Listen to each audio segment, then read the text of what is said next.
Tout ce mois, comme nous l'avons promis, nous allons parler sur Jésus. Au premier culte, je disais, si c'est possible même que tous les mois qui restent, nous parlons sur Jésus, je serai heureux.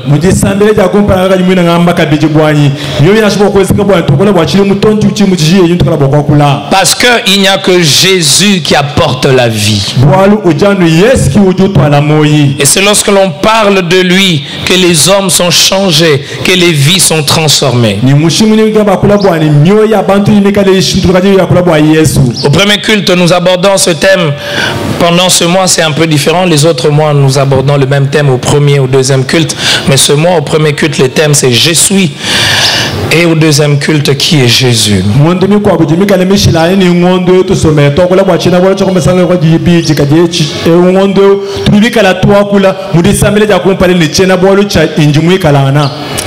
Dans l'évangile que Jean a écrit, il présente Jésus d'une manière particulière déjà au premier chapitre. Et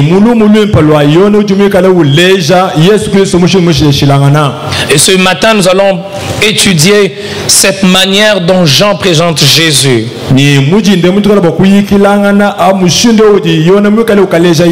Donc pour ceux qui écrivent, qui est Jésus-Christ? 2 points, la parole faite chair.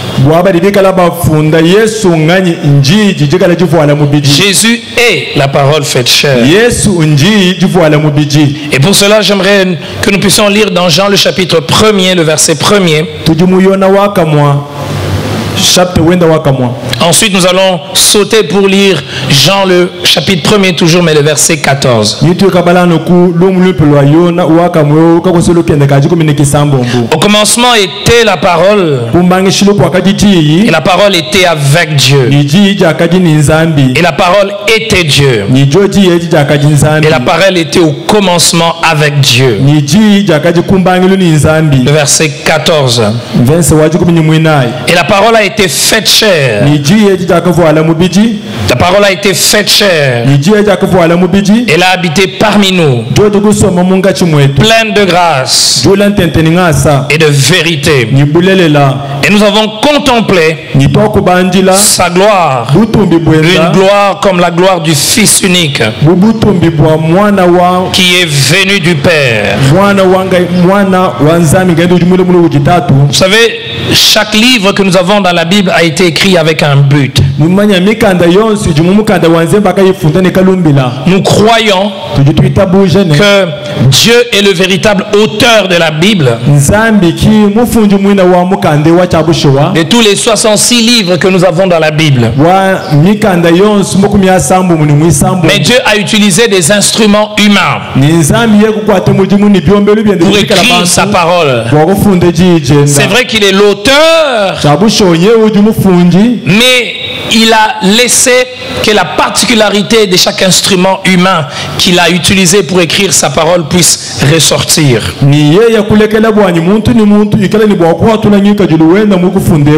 Jean a écrit son évangile avec un but. C'est démontrer la divinité de Jésus. Voilà pourquoi Jean le chapitre 20, le verset 31, il dit, afin que vous croyiez que Jésus est le Christ,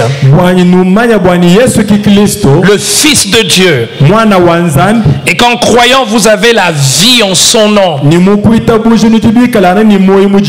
Quand on utilise le terme Fils de Dieu, cela ne veut pas dire que Jésus a été créé par Dieu.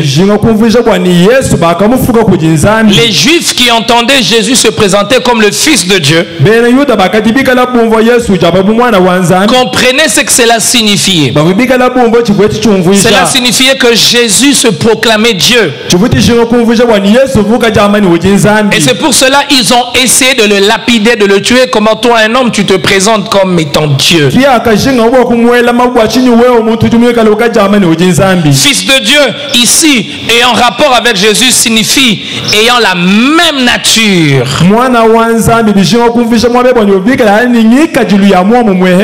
L'expression fils de Dieu signifie que Jésus était engendré de Dieu, pas créé de Dieu. Nous avons des enfants. Nous ne les créons pas. Nous les engendrons. Et ce que nous engendrons a la même nature que nous. C'est pour cela, Jean, en commençant son évangile, parce que son but est de démontrer la divinité de Jésus, Jean ne donne pas la généalogie de Jésus. Jean commence par une déclaration forte. Au commencement était la parole. Et cette parole était avec Dieu. Et la parole était Dieu. Elle était au commencement avec Dieu. Et ça, c'est l'introduction de son évangile. Avant de clore ou de mettre un terme à son introduction, au verset 14, il dit, cette parole elle a été faite chair. Elle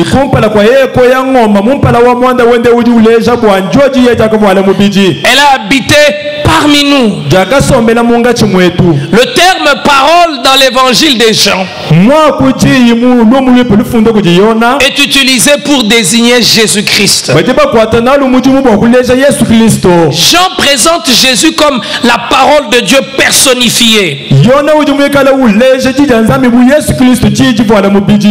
veut dire qu'en ce temps de la fin, Dieu s'est adressé à nous personnellement par Jésus-Christ. Jésus-Christ qui est la parole de Dieu, qui est la sagesse de Dieu, Jésus-Christ qui est la révélation parfaite de la nature et de la personne même de Dieu. Jean présente Jésus comme la parole véritable de Dieu, et cette parole a pris un corps humain. Avant que nous puissions expliquer ou parler en détail sur cette parole qui a pris chair, j'aimerais que nous puissions d'abord comprendre pourquoi cette parole a été faite chair. Pourquoi Jésus est venu sur la terre? Parce que dire que la parole a été faite chair, c'est que la parole a pris un corps humain. Le Dieu est devenu un homme. Il a habité parmi les hommes. Il a vécu parmi les hommes. Et c'est important que nous puissions comprendre pourquoi il a fait, avant que nous puissions parler de toute autre chose.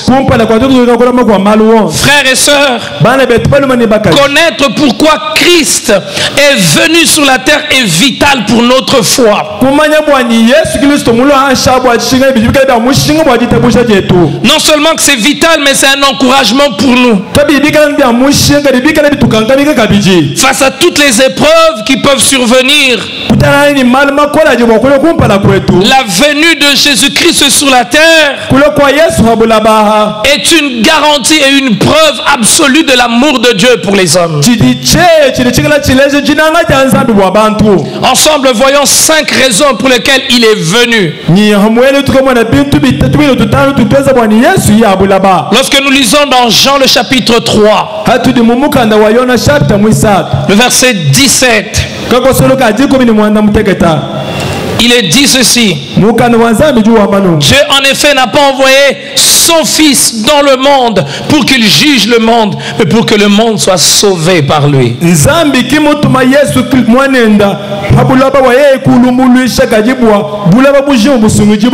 savez ce qui est merveilleux avec la Bible? La Bible s'explique par la Bible. La Bible s'interprète par la Bible. Et chaque fois que nous voulons comprendre la Bible en mettant la Bible de côté, nous ne la comprenons comprenons pas. Ici, nous avons la première raison, la raison fondamentale pour laquelle Jésus-Christ est venu sur la terre. Pourquoi la parole a été faite chair? C'est pour que le monde soit sauvé par lui. C'est important pour nous de le savoir. En ce temps qui court, où on nous présente Jésus simplement comme celui qui donne l'argent, Jésus comme celui qui donne les diplômes, Jésus comme celui qui fait voyager, qui donne les visas. C'est vrai que Jésus donne toutes ces choses, mais au-delà de tout, Jésus nous sauve d'abord. Et c'est pour ça qu'il est venu. Savez-vous pourquoi on n'insiste plus trop? Nous n'insistons plus trop sur les Jésus qui sauvent. Parce que le Jésus qui sauve nous rappelle la réalité triste du péché. Mais on ne veut pas, on ne veut plus parler du péché. Parce que parler du péché signifie mettre à l'aise certaines personnes, mettre mal à l'aise. Parler du péché signifie dire que tout homme sans Christ est perdu.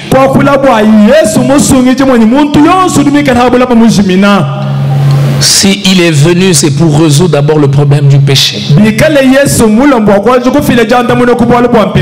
Et pourquoi pour le péché il fallait seulement que Jésus vienne? Parce que le problème du péché, aucun homme ne pouvait le résoudre. Les bêtes et les animaux qui étaient offerts dans le système religieux juif ne pouvaient résoudre le problème du péché.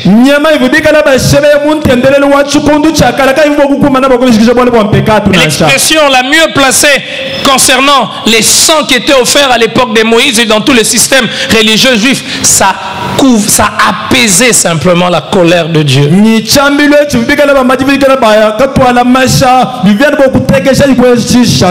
Mais ça ne résolvait pas le problème du péché. Alors, la parole a été faite chair afin de sauver le monde. Le monde est perdu à cause du péché. Le monde est sous la domination du péché. Et à cause du péché, le monde est sous la condamnation de Dieu.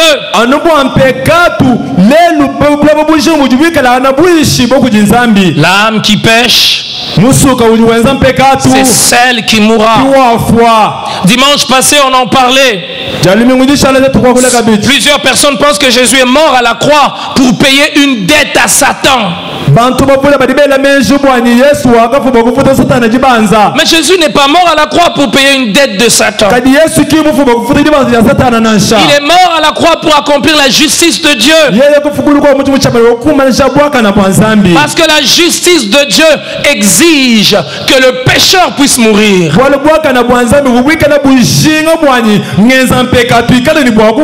C'est l'homme qui a péché. C'est l'homme qui doit mourir. Or l'homme, même s'il mourait, il ne peut pas satisfaire la justice de Dieu. Parce que l'homme est corrompu. Depuis Adam, tous les hommes héritent d'une nature corrompue. Celui qui devait apaiser la colère de Dieu devait être juste, sans péché. Et cela était une équation que les religieux, que les scientifiques ne pouvaient résoudre.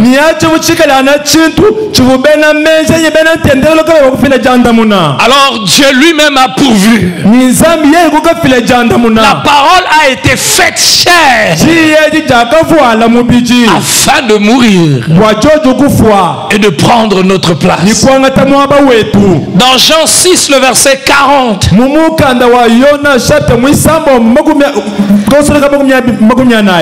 Il dit encore, et c'est Jésus qui parle. Il dit, et vous ne voulez pas venir à moi pour avoir la vie. Frère, la vie nous est accordée par la mort à la croix. Par la mort d'un homme simplement. Mais la mort de Dieu qui est devenu un homme.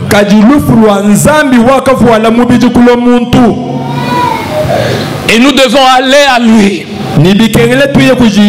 pour avoir la vie.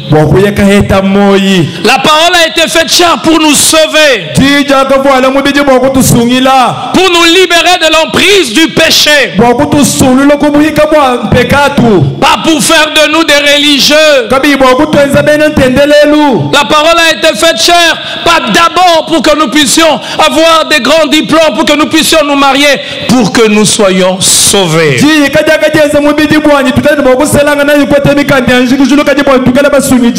Deuxièmement, la parole a été faite chair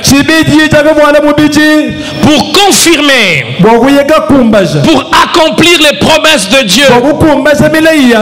Si Jésus n'était pas venu, Dieu serait un menteur. Il y a un auteur qui a dit, Jésus et Jésus seul est le centre de la Bible. Sans Jésus, la Bible n'a pas de valeur. Sans Jésus, la Bible n'est pas différente de tous les autres livres. Jésus est le pont, les traits d'union entre tous les livres de la Bible.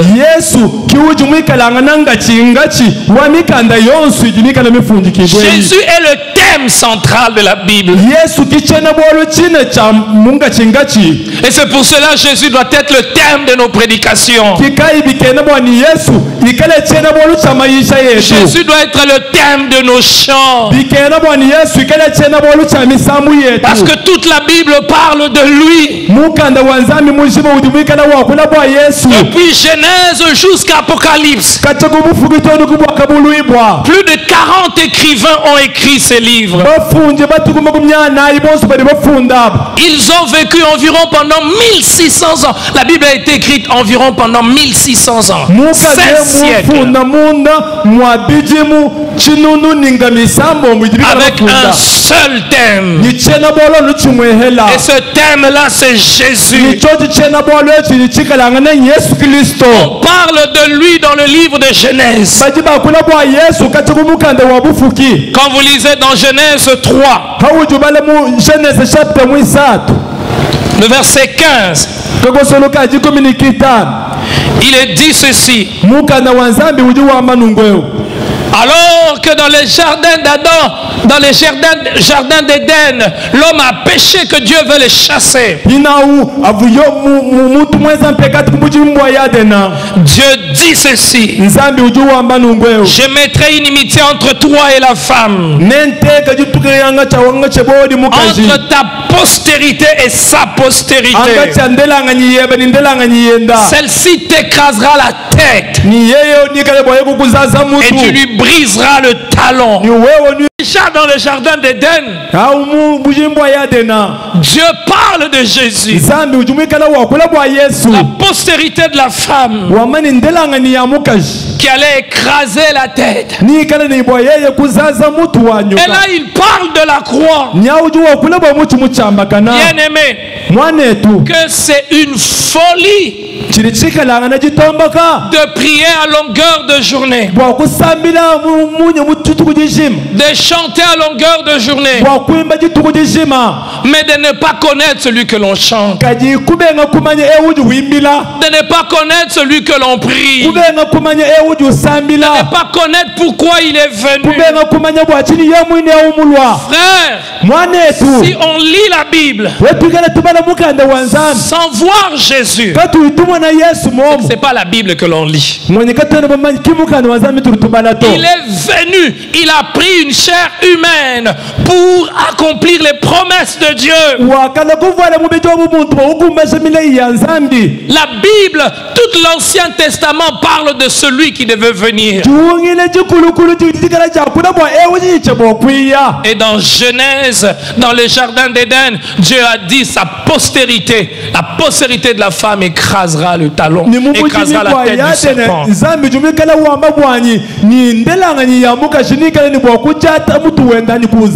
Mais nous le voyons encore dans le livre du prophète Ésaïe.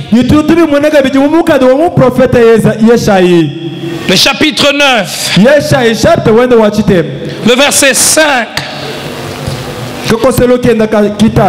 Ésaïe parle de celui qui devait venir.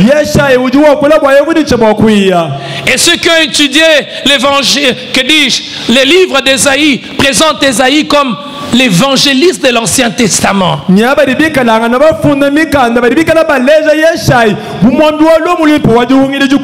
Ésaïe a vécu des années, des siècles avant que Jésus ne vienne. Mais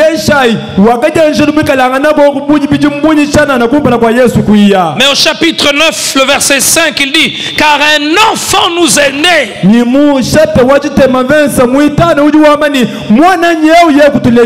Un enfant nous est né. Un fils nous est donné. Et la domination reposera sur son épaule. On l'appellera admirable, conseiller, Dieu puissant. Comment on peut appeler le fils Dieu puissant? C'est pour cela, si quelqu'un vous dit que Jésus n'est pas Dieu, alors il ne croit pas en la Bible.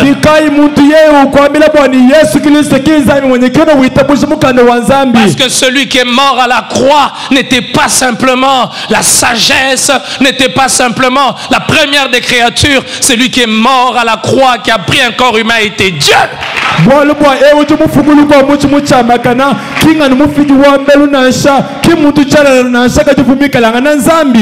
il était aussi homme, 100% homme.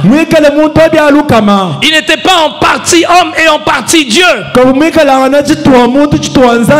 était 100% Dieu, 100% homme. Mon intelligence ne peut le comprendre, mais c'est ce que la Bible déclare. Esaïe dit: un fils nous est né. Un fils nous est donné.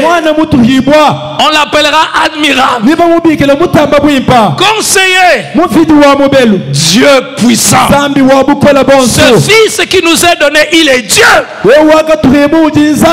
C'est pour cela quand quelqu'un aujourd'hui se déclare à cause des révélations, à cause des miracles qu'il a fait, il déclare qu'il est le Messie. C'est une hérésie grave.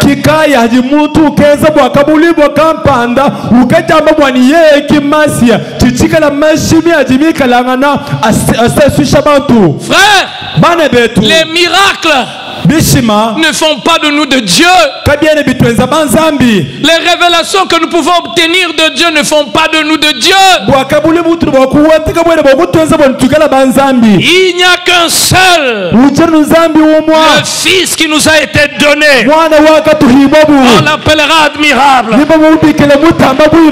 Dieu puissant, Père éternel.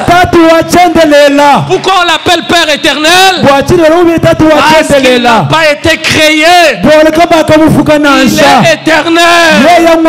Alors si quelqu'un vient vous dire cet homme-là c'est Dieu dans la chair humaine, eh bien ce n'est pas la Bible.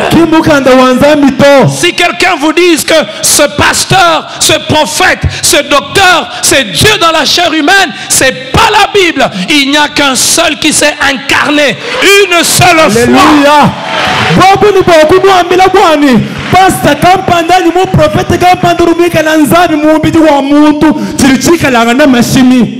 J'aime pas parler comme ça.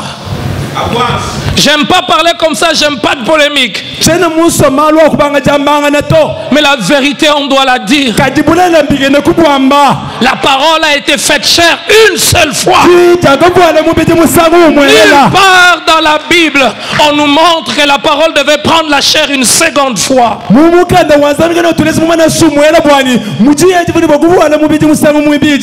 Celui qui est né là, c'était le Fils de Dieu. Dieu puissant. Père éternel. Imaginez-vous si Esaïe avait dit ceci. Et puis que Jésus ne soit pas venu. La Bible serait un livre truffé de mensonges. Si nous croyons dans la Bible, c'est parce que la Bible dit la vérité. Et c'est parce que la Bible nous révèle Dieu. Mais il n'y a pas qu'Ésaïe qui a parlé de celui qui devait venir. Le temps va nous manquer ce matin d'examiner toutes les prophéties. Mais dans Michée le chapitre 5, le verset 1er. Michée le chapitre 5, le verset 1er. Là encore, on nous parle de celui qui devait venir. Et ici, Michée donne même avec exactitude le lieu où il devait naître. Frère, je crois en la vraie prophétie biblique. Pas des prophéties inventées. Tu vas avoir un enfant, si ce n'est pas un garçon, c'est une fille. Mais si ce n'est pas un garçon, ça ne peut être qu'une fille.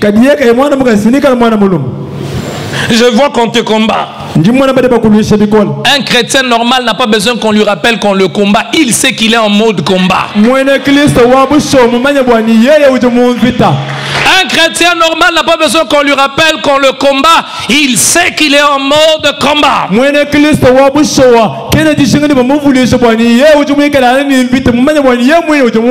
La semaine passée, je recevais, la semaine qui s'achève, une personne qui est venue, voilà, j'ai vu ceci sur toi. Gloire à Dieu, merci d'être venu me dire, mais je sais que je suis dans un combat.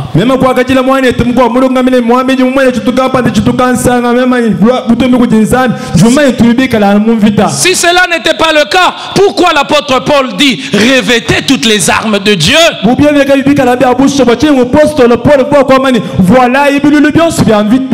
Je sais que dans cette ville nous sommes dans le combat.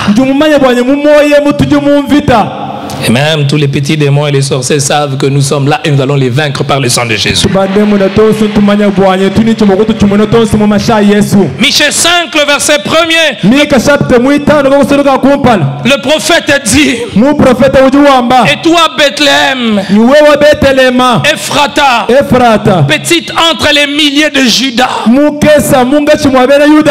de toi sortira pour moi celui qui dominera sur Israël.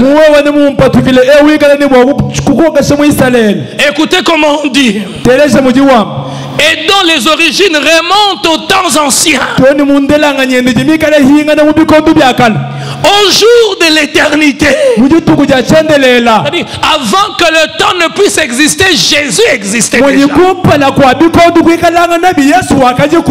Plusieurs pensent que Jésus a commencé à exister le jour où il était conçu dans le sein de Marie.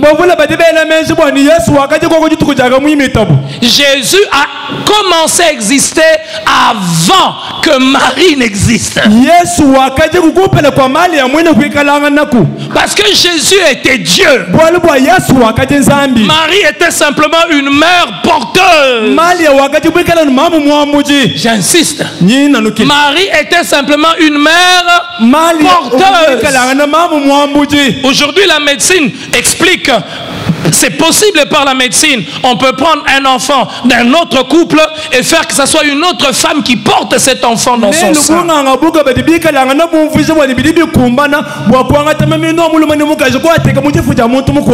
Comment celui dont les origines remontent aux temps anciens peut avoir comme mère une femme qui a eu une naissance et une mort?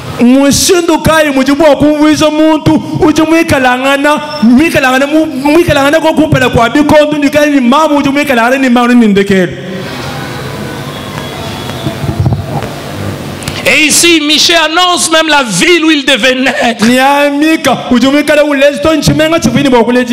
Toutes ces prophéties n'allait pas avoir de sens si Jésus n'était pas venu. C'est pour cela Jésus, quand lui-même vient, qu'est-ce qu'il dit? Je suis venu accomplir. L'Ancien Testament s'est accompli en Jésus-Christ. La troisième raison pour laquelle Jésus est venu, pour laquelle la parole a été faite chair, c'est pour nous faire connaître le Père. Aucune personne ne peut connaître Dieu sans passer par Jésus. Frère, le monde fait l'apologie de l'œcuménisme. Toutes les religions sont bonnes pourvu que l'on soit sincère. Eh bien, c'est pas ce que la Bible enseigne. Jésus a dit, et je crois qu'au premier culte nous aurons l'occasion de le voir le dimanche prochain, je suis le chemin, la vérité et la vie. C'est vrai qu'au nom de la mentalité de notre période, on ne veut pas dire ces choses parce qu'on se dit on va blesser certaines personnes, c'est de l'orgueil, mais la vérité, la Bible dit, Jésus dit je suis le chemin, c'est-à-dire en dehors de Jésus il n'y a pas d'autre chemin. Un prophète n'est pas le chemin pour aller vers Dieu, une femme n'est pas le prophète pour aller vers Dieu, un docteur, un pasteur n'est pas le chemin pour aller vers Dieu, même une église n'est pas le chemin pour aller vers Dieu. C'est pour cela quand une église commence à dire nous sommes la seule église, la véritable église, mes amis, rassurez-vous, c'est une église qui s'égare de Dieu, parce que la vérité c'est pas une église, la vérité c'est pas l'enseignement d'un pasteur, la vérité c'est Jésus-Christ.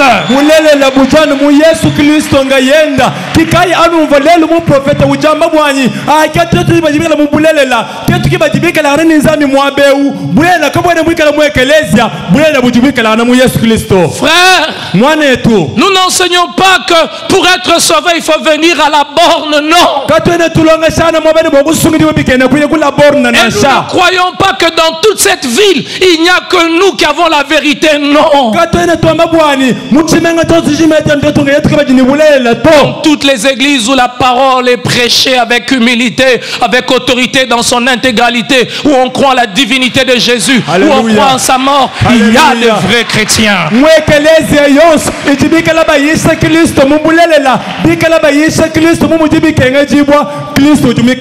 Quelqu'un a dit montre-nous le Père et cela nous suffit. Un de ses disciples a dit cela et Jésus a dit celui qui m'a vu a vu le Père. Parce que Jésus est la révélation de Dieu. La Bible dit personne n'est monté si ce n'est celui qui est descendu.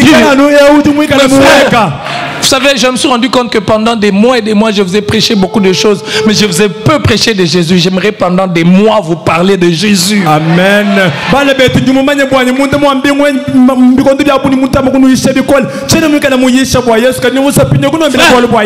Ce n'est pas en vous prêchant la bonne santé que vous aurez la bonne santé, c'est en vous prêchant Jésus qui aura la guérison. Amen.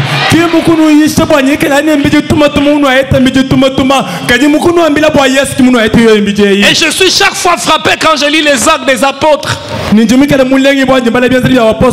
actes des apôtres défient toutes les théories de croissance d'église que nous avons aujourd'hui.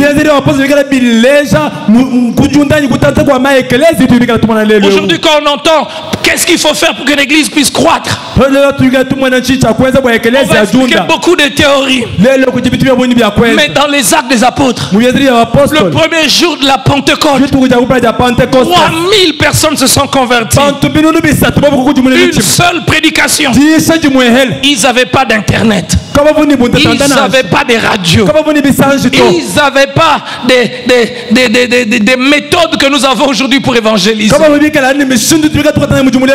Saint-Esprit est descendu sur eux. La foule a accouru.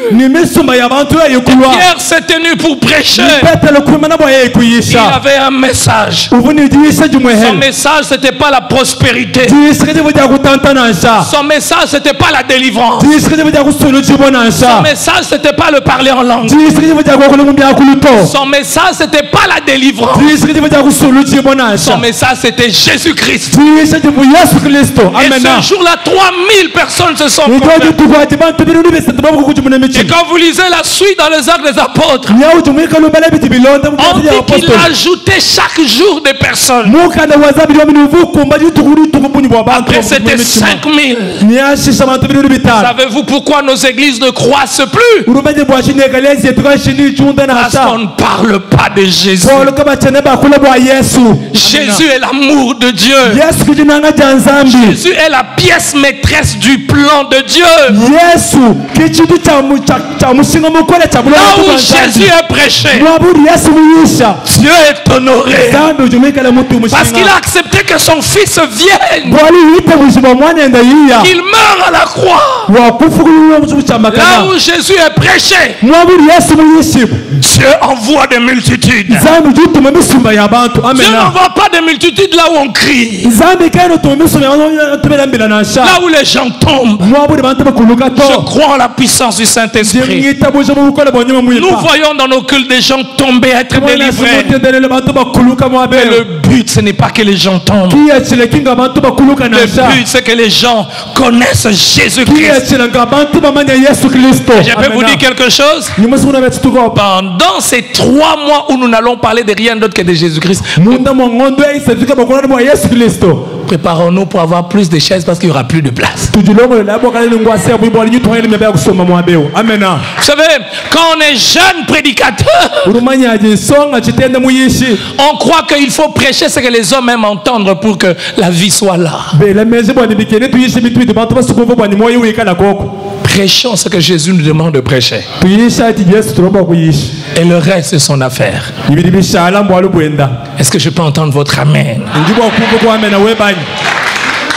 Dans Matthieu le chapitre 6, le verset 9. Habituons-nous à avoir des prédications avec beaucoup de passages bibliques. Jésus enseigne à ses disciples comment prier. Voici donc comment vous devez prier. Notre Père qui es aux cieux, que ton nom soit sanctifié. Quand les religieux entendaient cette manière de prier de Jésus, ils étaient scandalisés. Parce que personne avant Jésus n'a fait connaître Dieu comme étant notre Père. La révélation de Dieu comme étant Père, il n'y a que Jésus qui l'a amené. Quand il présente Dieu comme notre Père, c'est pour dire nous avons une filiation divine.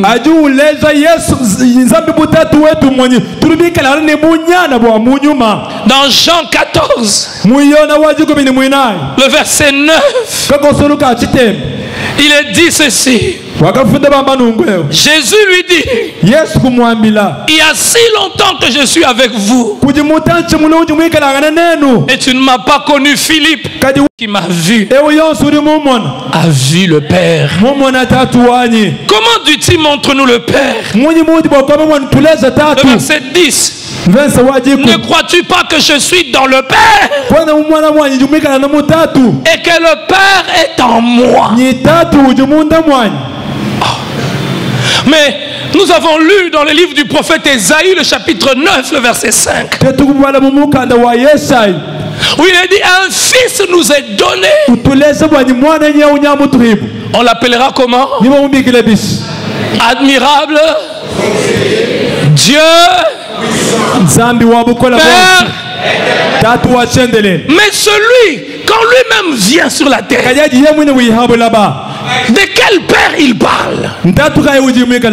Parce qu'il y a des gens qui disent, c'est le Père de l'Ancien Testament qui a changé de forme. Il est entré dans le Fils pour nous sauver. Et puis après, il est revenu sous forme du Saint-Esprit. Si cela est vrai, alors quand il mourait à la croix, donc il n'y avait plus de Dieu.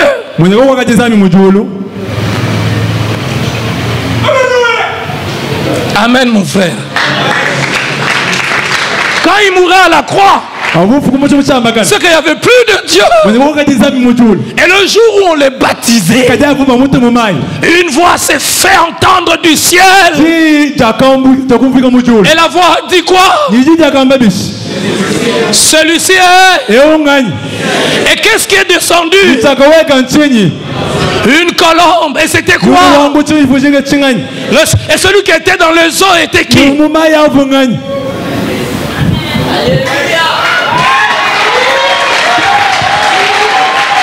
Bien-aimés frères, c'est important que nous puissions comprendre et connaître ces choses. Ce n'est pas seulement bien que nous venons, nous dansons, nous crions, mais la Bible, nous ne la connaissons pas. Et plusieurs personnes qui viennent dans les églises de réveil sont facilement emportées, ballottées, même dans nos églises pentecôtistes, parce qu'ils ne connaissent pas la Bible.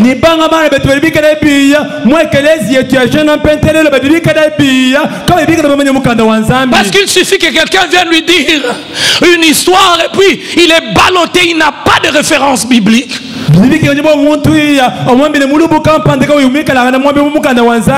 Celui qui parlait lors des eaux de baptême, la voix qui se faisait entendre, c'était la voix du Père. Et le Père est Dieu. Et celui qui est descendu sous forme de la colombe, c'est le Saint-Esprit. Et le Saint-Esprit est Dieu. Et celui qui était dans les eaux, la parole faite chair est Dieu. Mais pas trois dieux. Il n'y a pas trois dieux. Il n'y a qu'un seul Dieu. Le Fils qui a pris la chair est Dieu. Le Père est Dieu. Et le Saint-Esprit est Dieu. Mais ça ne fait pas trois dieux. Ça fait un seul Dieu. Maintenant, plusieurs hommes ont voulu arrondir les angles pour dire non. Le Père et le Fils. Le Fils et le Saint-Esprit. Et ça, c'est une gymnastique théologique pour vouloir comprendre Dieu. Comment comprendre que le Fils est Dieu? Le Père est Dieu. Le Saint-Esprit est Dieu. Mais ce n'est pas trois dieux, c'est un seul Dieu. Je ne peux pas le comprendre. Je le crois par la foi. Et la Bible, on l'accepte par la foi. La Bible, on l'accepte pas par son intelligence. Dimanche prochain, je vais nous donner des références bibliques qui nous montrent que Jésus est Dieu. Au deuxième culte, le Père est Dieu. Le Saint-Esprit est Dieu. Mais Jésus n'est pas le Père. Sinon, dans Jean le chapitre 17, quand Jésus priait, Père, je t'ai glorifié. Maintenant, glorifie le Fils de la gloire qu'il avait auprès de toi. Jésus s'adressait à qui?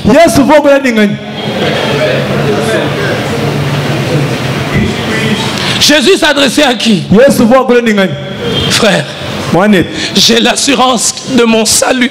Et rien ne peut me faire douter de ce salut. Parce que celui qui m'a sauvé, il est homme, mais il est aussi Dieu. Dieu est descendu pour me sauver, pour toucher la saleté humaine.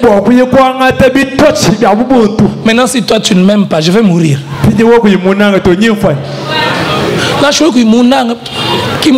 Même si tu ne m'aimes pas, c'est pas un problème. Il y a certaines personnes qui forcent l'amour. Oh, aime-moi. Aime-moi. Tu forces comme ça se casse. Tu forces, ça chibouk. Frère, il y a des gens qui n'ont pas l'assurance de leur salut. C'est pour cela qu'ils sont ballottés par tout le monde. Viens, je vais travailler pour toi. Quel est cet homme qui peut travailler, accomplir un travail, alors que Jésus a dit à la croix, tout est accompli. Il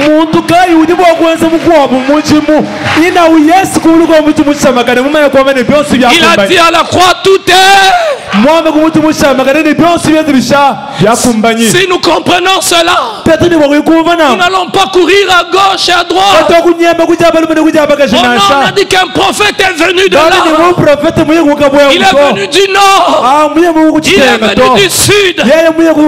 Je crois en la prophétie. C'est un don spirituel. Il y a un ministère prophétique. Mais un prophète ne peut pas se prétendre devenir Dieu. Il est dit, Dieu dans ces derniers temps nous a parlé par son Fils. C'est ce qui est dit dans la Bible. Alors quel est l'autre, quel est cet autre homme qui peut nous amener une révélation plus grande que la révélation que Jésus nous a amenée de Dieu?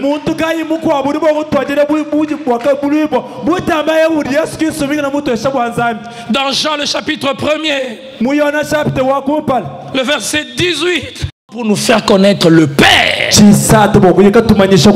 Quatrièmement, pour détruire les œuvres du diable. Alléluia. En Jésus, nous avons la victoire. Il y a des gens qui pensent qu'ils ont la victoire.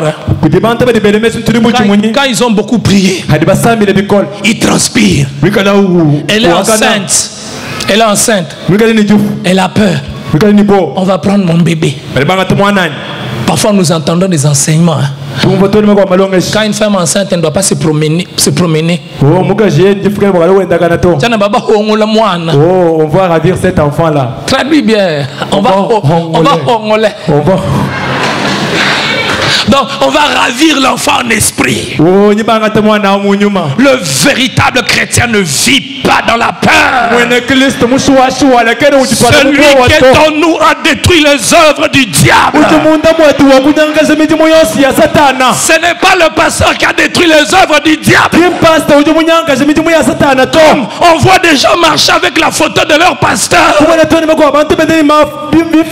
J'étais surpris à Kin. Je vois quelqu'un qui témoigne. J'ai mangé la photo de mon pasteur. Aucun pasteur ne détruit les œuvres du diable. C'est le Fils unique qui est venu du ciel, qui détruit les œuvres du diable. Et si tu l'as dans ton cœur, si tu l'as dans ta vie, quel que soit ton âge, quel que soit ton sexe, quelle que soit ta tribu, les œuvres du diable sont détruites. Il n'y a pas de barre de mine à prendre. Il n'y a pas, comme on entend, prends la mitraillette. Prends la mitraillette. Tire. Et on dit, on tire par la foi. Non, c'est pas la foi. C'est la sottise. On tire par la foi. Et vous voyez, et des médecins, et des professeurs d'université, des économistes. On tire. Envoyez feu. On n'a pas de feu à envoyer. Le Fils de l'homme qui est venu à la croix, la parole faite chair, est venue pour détruire les œuvres du diable. Il n'y a pas de pigeons à donner. Il n'y a pas de pigeons. C'est quand même un prophète. Donnons seulement les pigeons. Donnons l'encens. Amène un peu d'huile. L'huile de palme. Donne un peu la chèvre. Amène la chèvre ici. On va manger. On va donner aux enfants abandonnés. Amène tes habits ici. On va donner aux enfants abandonnés. Mais ne les amène pas pour avoir la victoire. La victoire elle a été acquise par Jésus. Dans 1 Jean, le chapitre 3, le verset 5. Excusez-moi de crier, je m'emballe parce que les vérités sont profondes. Amen. 1 Jean, le chapitre 3, le verset 5. Et puis le verset 8.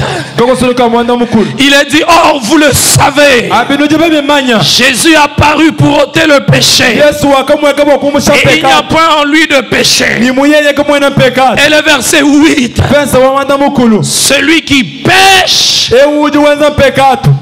et du diable, car le diable pêche dès le commencement. Le Fils de Dieu apparu afin de détruire les œuvres du diable. Alors, dans ta famille, il n'y a que lorsque Jésus entre que les œuvres du diable sont détruites. Je vais le répéter très bien. Il n'y a que lorsque Jésus entre que les œuvres du diable sont détruites dans une famille. Vous pouvez faire des nuits et des nuits. Prier comme certains. Et je suis sûr qu'il y a certains qui ont déjà prié comme ça. Avec le feu. Tu es le Tchochelou. Chère maman, arrêtez cette histoire. Les mamans, quand elles ont des problèmes, il faut que les maris soient forts. Elles ont toutes les armes. Et l'une des armes redoutables, c'est les larmes. Les larmes. Accepte seulement mon prophète ici. Tu perds quoi? Tu ne vois pas qu'on va perdre cet enfant. Tu n'as pas du travail. On appelle un prophète. Et il vous dit on va allumer le feu. Et on appelle ça Tchochelou. Tu connais ça? Il y a déjà ceux qui ont déjà prié avec les Tchochelou ici. Levez les mains. Merci mon frère. Levez, vous qui avez déjà prié les Tchochelou. Que Dieu vous pardonne. Non, on a un problème, on allume la nuit, et on prie autour du feu. Ce n'est pas le feu physique là qui détruit les œuvres du diable. La parole faite chair détruit les œuvres du diable.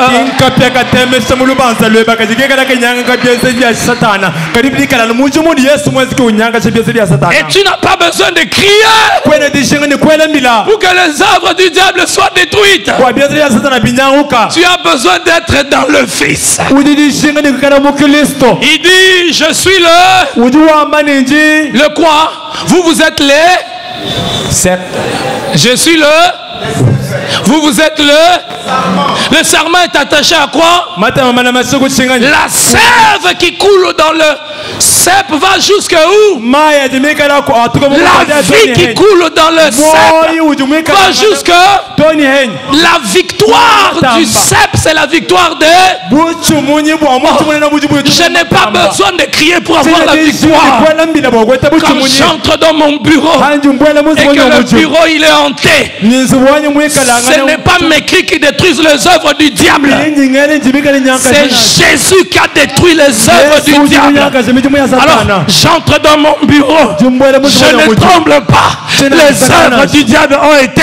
Ce n'est pas le nom de la borne qui détruit les œuvres du diable. C'est Jésus en ce lieu qui détruit les œuvres. Amen.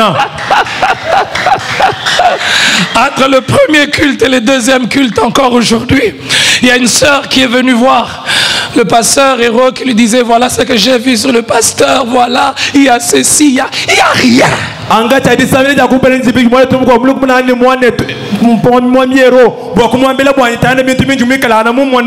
Non, voilà, on va faire ceci pour les détruire, on va faire. On n'a pas peur.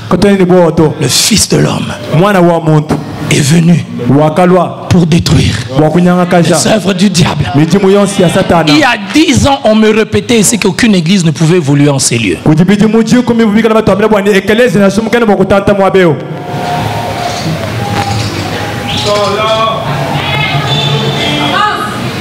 On me disait on avait jeté des fétiches devant ici. On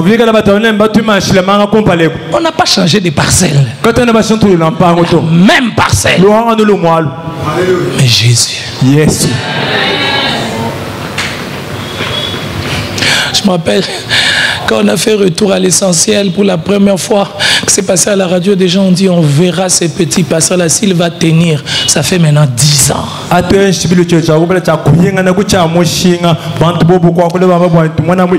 10e année, si c'est une 10e année dangereuse, parce qu'on va croître d'une manière miraculeuse.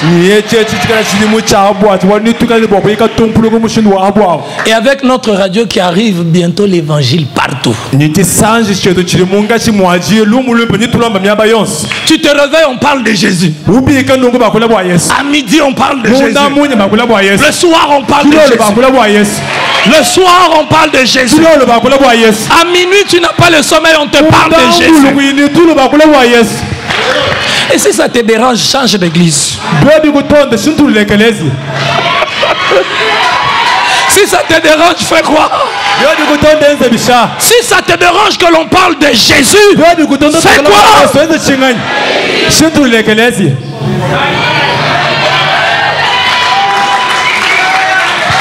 Alors, j'aime souvent rappeler à nos visiteurs, si tu n'aimes pas l'évangélisation, fais quoi? Là, vous avez baissé.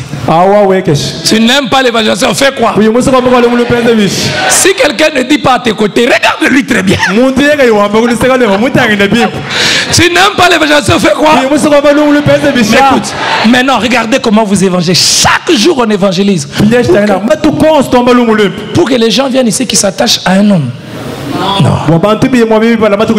Ça serait une perte de temps. Sinon vous perdez. Il y a des gens ici avant d'entrer, si on leur dit va inviter quelqu'un. Vrai ou faux? La personne que tu as invitée là, tu l'as invitée pour qu'on lui dise que voilà la chaussure que le pasteur a portée, c'est telle couleur. Que le pasteur te raconte l'histoire de ses enfants. Il aime ses enfants, il aime sa famille. Ici, c'est pas enfant, c'est pas femme, c'est Jésus. Parce qu'on a dit montre-nous le Père et c'est là nous. On va continuer dimanche prochain. Dimanche prochain on commence la prédication 30 minutes après. Au deuxième culte, la prédication va prendre beaucoup de temps. On commence à... Ça commence à quand le deuxième culte? J'ai oublié. 10h juste. 10h30, on commence la prédication. Que je continue encore? Il y a des gens qui ont leur programme. Hein? Ah, il y a des gens qui vont dire...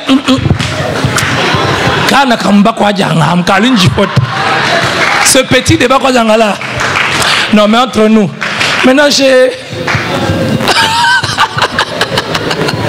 Maintenant, j'ai 36 ans. Mais on me dit toujours, ce petit débat. Finalement, je me dis, quand est-ce que je vais grandir? Je suis devenu pasteur célibataire, 26 ans. J'étais mince comme un clou. J'ai montré à la soeur là ma photo. Elle est où? Victoire est où? Lève la main. J'ai montré ma photo, j'étais vieux, plus vieux que maintenant. J'étais mince. Et ceux qui priaient ici, j'avais un boubou comme celui de Jésus, mais il était bleu. Qui connaît ce boubou là? Il y en a quand même qui connaissent. Et je marchais avec un gros sac. Des médecins stagiaires. Plein de livres. Et on disait Kana Kambakwadjan. L'enfant de Bakwadjan. Maintenant je me suis marié. 3 enfants. Toujours Kana Kambakwadjan. Toujours l'enfant de Bakwadjan. L'enfant de Bakwadjan. Mais si l'enfant de Bakwadjan est l'enfant de Jésus, gloire à Dieu.